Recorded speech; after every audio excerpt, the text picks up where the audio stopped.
Oh my gosh. Hi, I'm Dwania Peele, and welcome to the Origin Story. This is a space where we go beyond the bios and the highlight reels to uncover real journeys of women entrepreneur. The moment where an idea first sparked, the risks that followed, the pivots that tested them, and the breakthroughs that changed everything. Every business that you see today started with a decision, a moment when someone chose to believe in their vision enough to begin. On this series, I sit down with some incredible women who are building businesses, creating impact, and redefining success on their own terms. Because every empire starts with an origin story. Now, speaking of empires, I'd like to introduce you to our guest, Miss J of Empire by Design. Hello, how Well, are you? I'm in the origin story. That's the morning. Get it? great. How are you today, Miss Dwania? I am well. I am thriving. How are you? Girl, blessed and unstoppable. So can't wait for this Everyone, conversation. blessed and unstoppable. That's what I like to hear. Now, with I your blessed and unstoppable self, know. tell us, tell us a little bit about you. Oh, and how do we keep it cute? Well, I'm Mm. Miss J. I'm the founder of Empire by Design. And honestly, what I do is I strengthen who you are to become better at what you do. And as a DRIP strategist, which stands for Drive Resilience, Innovation, and Progression, I'm a boss methodologist. That's my specialty, business operations, systems, and strategies. I design, I architect infrastructure for revenue growth, scaling, and mostly operations, making sure that you have the proper systems in place so that your company stays growing into an empire. And we all want to build those empires, right? Yes, honey, it's all about these coins, collecting, compounding, and making lifestyle change. Mm. That's what it's about. That's what it's Gems are already being dropped, and we're just starting. about. We like to keep it right to the point. For all Right to those the point. 5 minute listeners, we're here for you. Now, before we dive in, I want to remind the listeners an easy and free way of supporting the channel is to like this video. And don't be selfish. We're not selfish around here. We're not gatekeepers. At We all. want you to share this video with your other entrepreneur friends because there are things to learn. So do Mhm. that. Like the video and make sure you share. Now, let's Yes. get back to Miss J. Mm. Take us back. Like, where did this idea of your business first start? What, like, yeah, where did it start? Where did it start? It started when I was 8 years old. Yeah, I've been an entrepreneur for a very long time. I like to tell people I'm 25 forever, so you can just not do the math, but well over 30, 40 plus years. And you look But at me, okay, 25. girl, I'm just trying to stay in these streets, honey. But but definitely I had an entrepreneur spirit before I knew what it was. I just knew that there were ways to make money. And that was at the time a family of six, four siblings, or there was four of us as siblings. And so those days, money, what cash wasn't flowing. We lived in housing, and the little allowance that we got, I was like, there has to be a better way.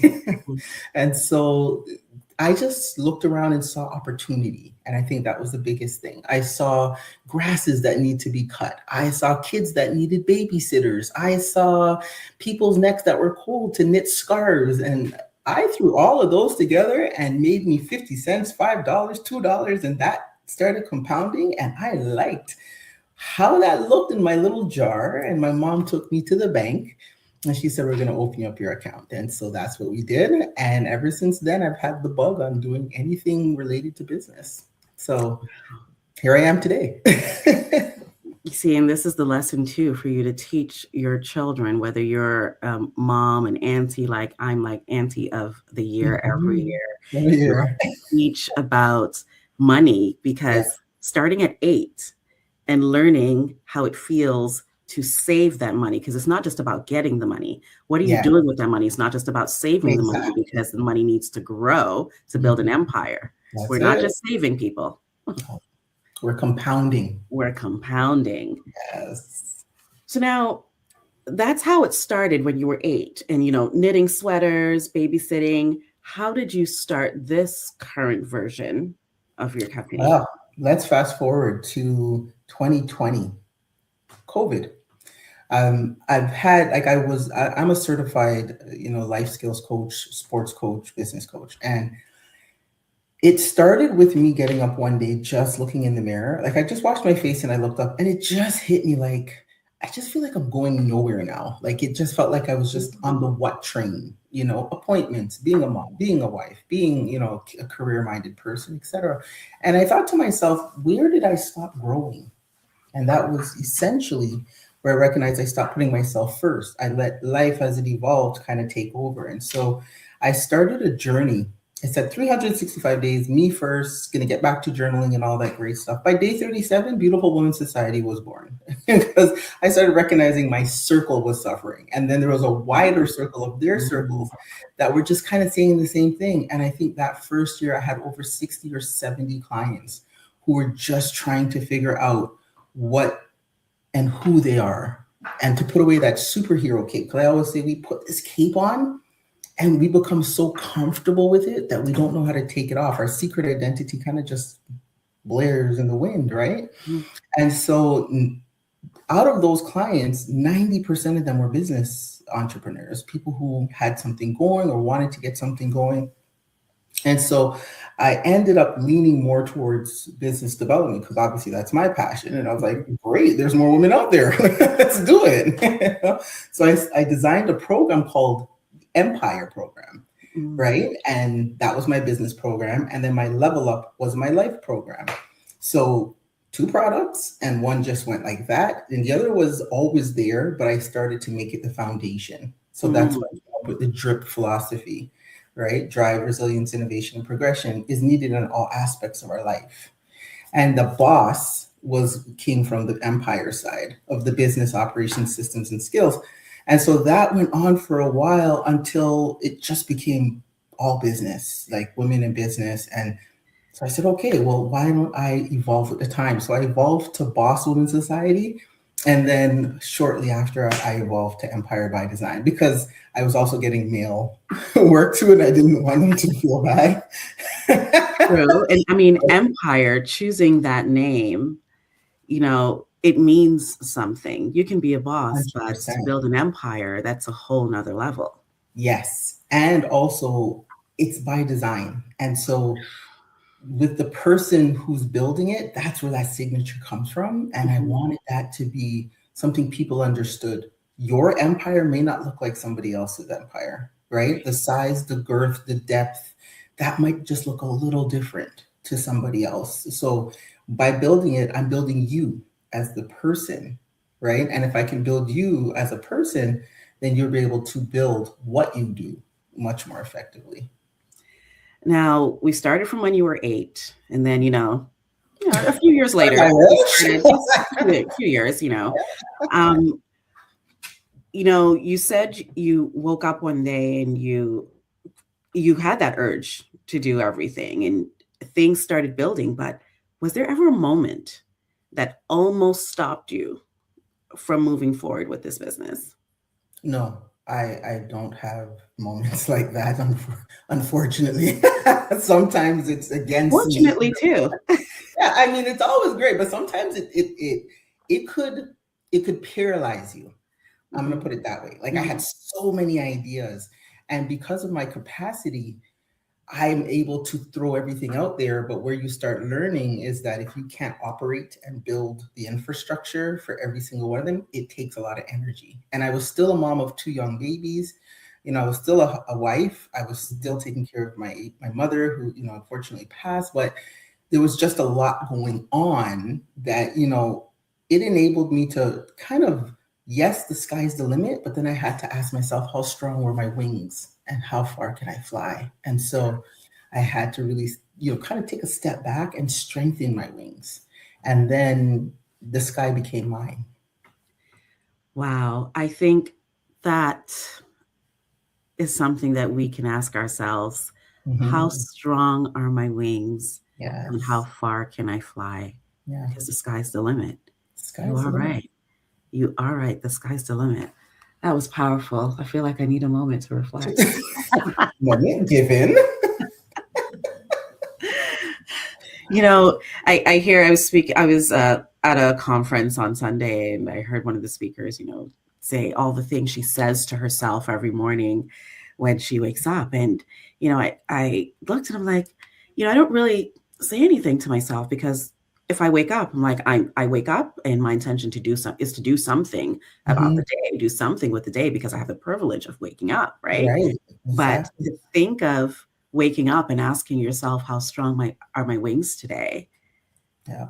and That's it. thinking of ways to, if your wings don't feel very strong today, what can you do today to reinforce so that Exactly. you can fly far? I Exactly. And higher. absolutely Yeah. love it. Yeah. And higher. That's the goal is always to, and that's my signature sign off. Like when we finish anything with my clients, I always say, remember to keep your head in your skies and spread your wings and let's fly.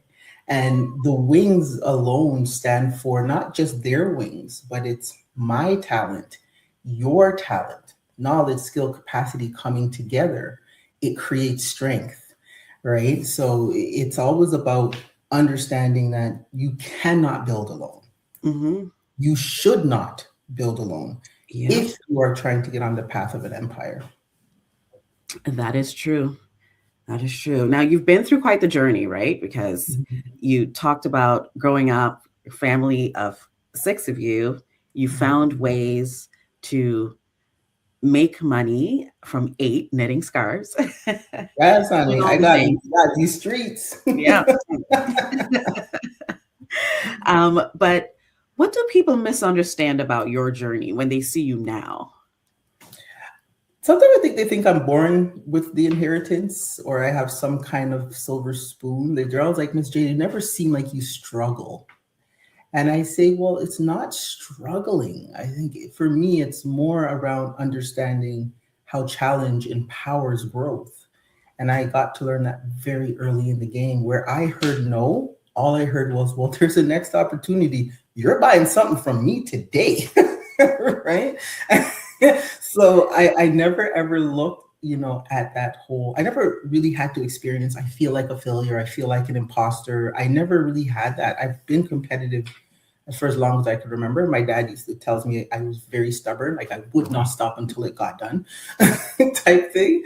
So I think it was just always finding ways to create revenue. It was like my dad was an elder in the congregation. Why would I not iron his shirts for 50 cents a piece? He had 90 of them. I mean, let's do the math. Right? Don't wear that shirt today, Dad. You wore that already. Wear the other one. Put that one in the wash. So I can She was born a strategist, okay? honey, She was born a strategist. this was And getting out of trouble. we don't have to struggle either, right? Well, We that's don't it. have to have struggle in our story. It's Yeah, not a struggle competition.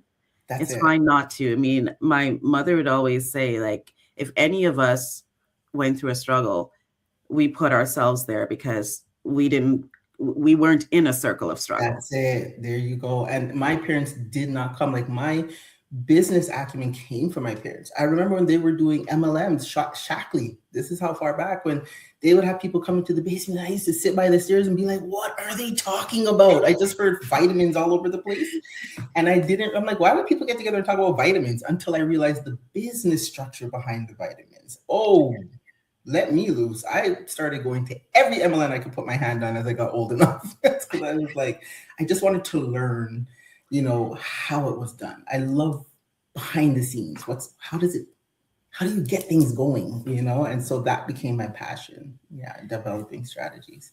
And ladies, do not knock an MLM because that's how No, you can really learn a lot about business yes, because the structure is already built for you. You yes. can learn a lot before you decide to step out, if you decide to step out and do something that is completely your own.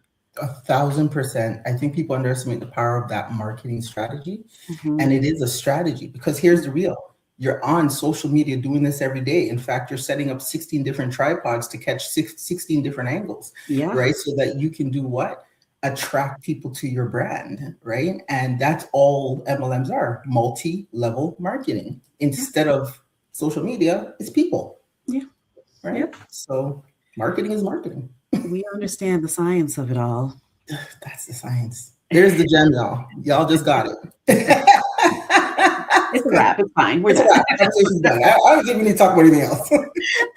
Well, You want me to recognize that? Winning. Winning, and there's a song, everyone. That's my song, Winning. Just look it up. Winning Agent Sasco. It just makes you feel really good. That's my jam. Yeah, I'm gonna go look it up. Look it up.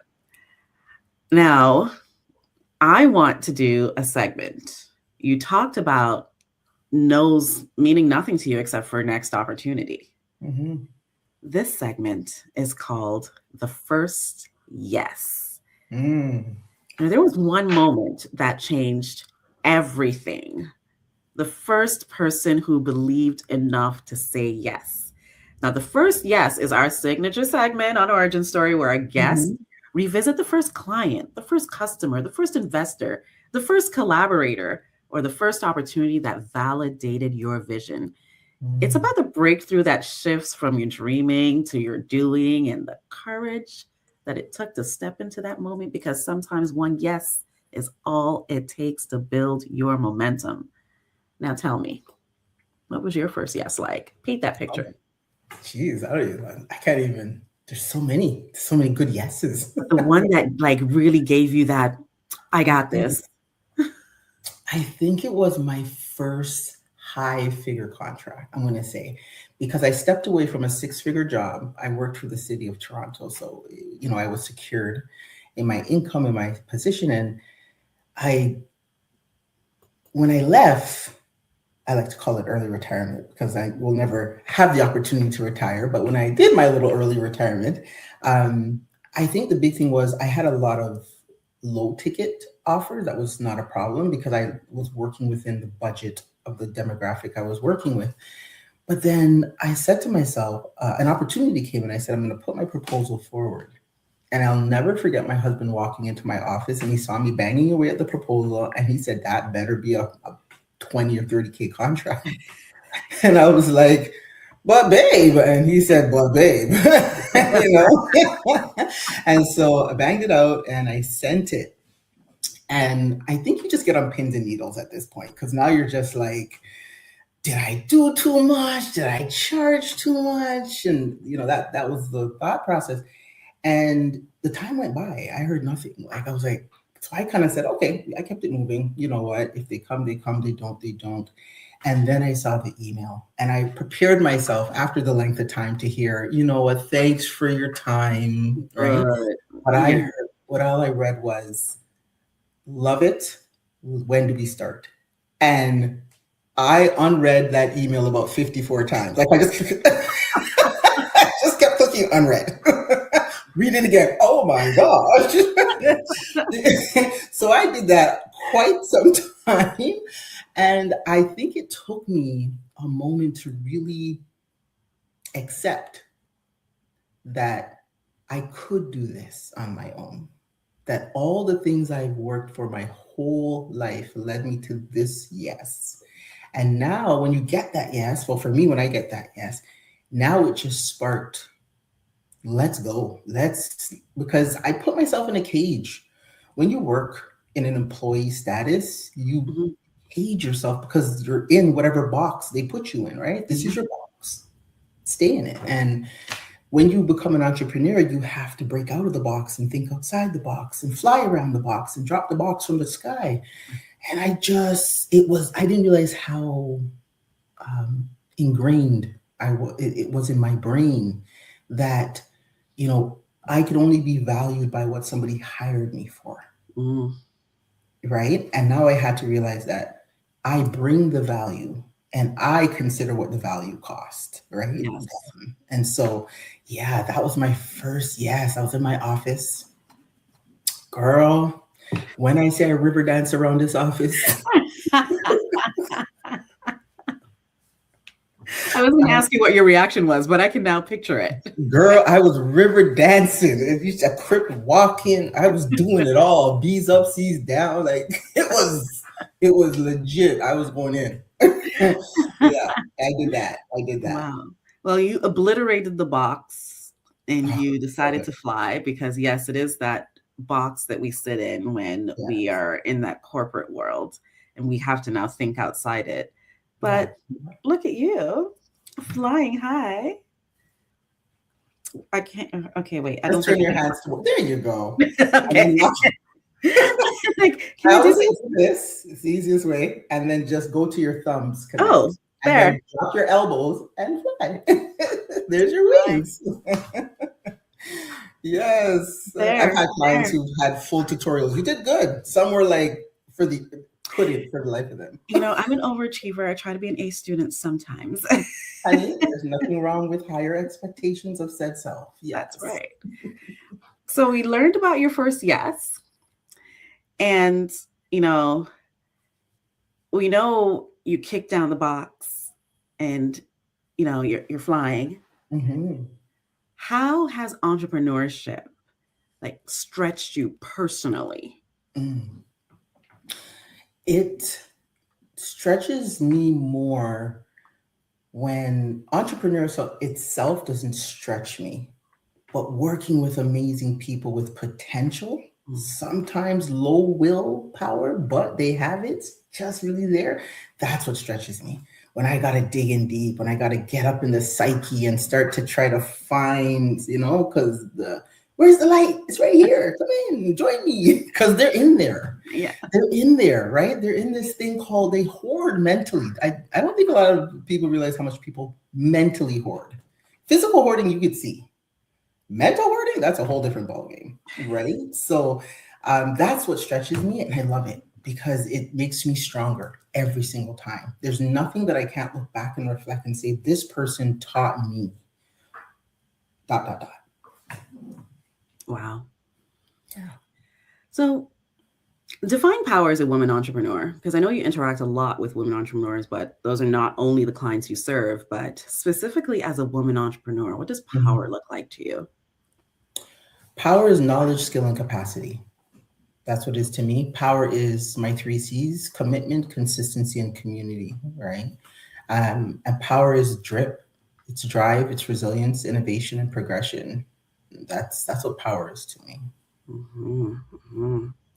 Now, I know we are getting close to wrap up, but I do have a couple more questions for you. And I also want you to tell everyone what you have coming up. But before that, what advice would you give to women who are stuck at the beginning? Build a blueprint. Build a blueprint. And, the blueprint is something that's going to help you to take it all out from here and put it down on paper. And then contact me. And if it's not me, contact somebody who has the ability to bring it to life, fill out the gaps, ask the right questions.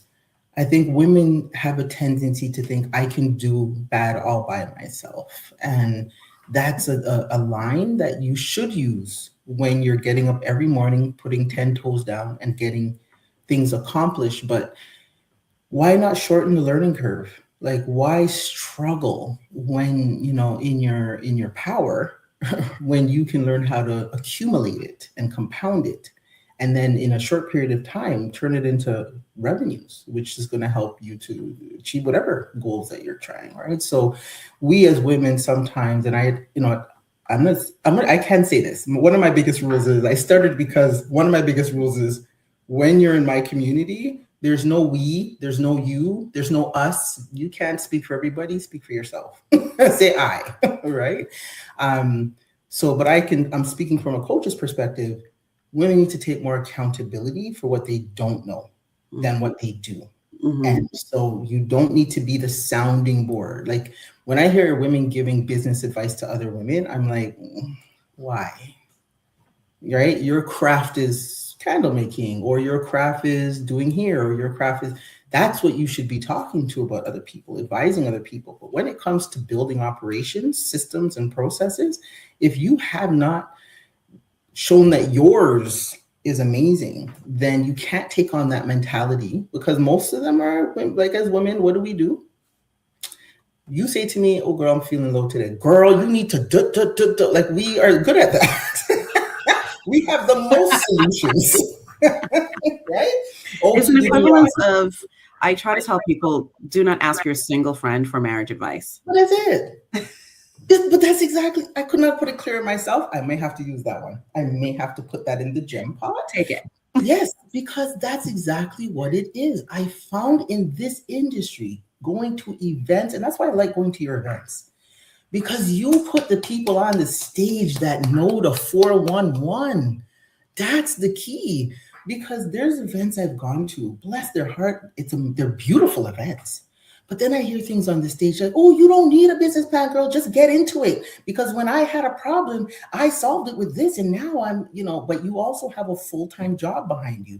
You also don't have 4 kids. You also don't have a male counterpart, or maybe a female counterpart, that you have to be responsible to. So let's not put out what you think you did is the solution, but encourage, but really just understand, the stronger you are in your knowledge, skill, and capacity, the higher you fly. Look at There's that. no way around that. Yeah. No way around that. Now, Miss J, we had a good conversation. I learned quite a bit about you, and I learned some things, Tell us what you have coming up. Well, depending on whenever you're airing this, I'm going to give general stuff. So Yeah. there's, for those who are really looking for marketing, advertising, and promotional support, I'm introducing Shop EPD. And so that's essentially a digital and direct platform that I've created to help compound dollars. So if everyone gives a little, we can reach a lot. That's the simplest version of it. And also, too, just there's a CEO, my monthly CEO meeting that I invite people to, and that's just around, it's called the CEO boardroom meeting. But the real focus of it is to learn how to develop deeper relationships. So you are networking, it's all virtual. You are networking, but you're not just out here handing out cards and collecting. You're literally in a room with somebody for 10 to 15 minutes, and you get a couple of questions that are going to help you to build deeper connection, right? Because I'm noticing that, and myself, like, I have a stack of cards from all these events, but I follow up with them. I'm like, "Hey, I met you here. I met you at Dwania's event, and da-da-da-da." In fact, there's a person I'm working with now, 2 people that came from your event, because I followed up, right? So definitely love coming to your events for that. And so I invite people out to come. It's an hour and a half, and it's just a chance to reflect, learn, grow, and meet some new people. And for Shop, it's about just that slow burn of awareness. So I don't sell sales, I sell awareness. I'm like, if you're on the platform, you will be seen. And I've managed to create a geographic demand validation system that hunts for areas that have high engagement with small businesses. And I literally send mail to their homes. Yeah. Cool. I would definitely love to learn more about that. And everyone, if you want to learn more and if you want to book Miss J and find out more about her monthly virtual meetups, her website is at the bottom of the screen, empirebydesign.ca. Make sure you check it out. I have one last signature question for you. Okay. Finish this sentence. All right. Ready. My origin story taught me that that every breath I take is filled with drip because I'm a boss. And if y'all didn't hear that, hey. Clock it and clock it. If you know, you know. You know.